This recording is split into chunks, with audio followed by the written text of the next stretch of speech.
Антарктида бір күнде еріп кетпейді. Бұл процесс жүздеген жылдарға созылады. Бірақ климатқа адамның өзі әсер етіп отырғаны анық шындық. Егер адамзат жақын 100 жылда жылыну мәселесін шешпесе, бұл процесс қайтарымсыз болады.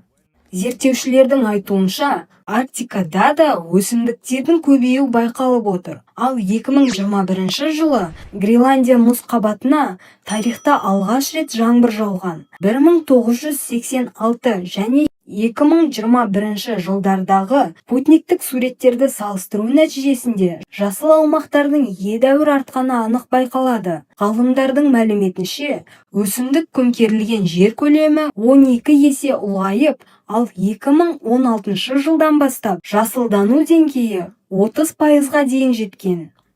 Қазіргі таңда Антарктида мұз қабаты жер бетіндегі барлық континенттік мұздың 90%-ын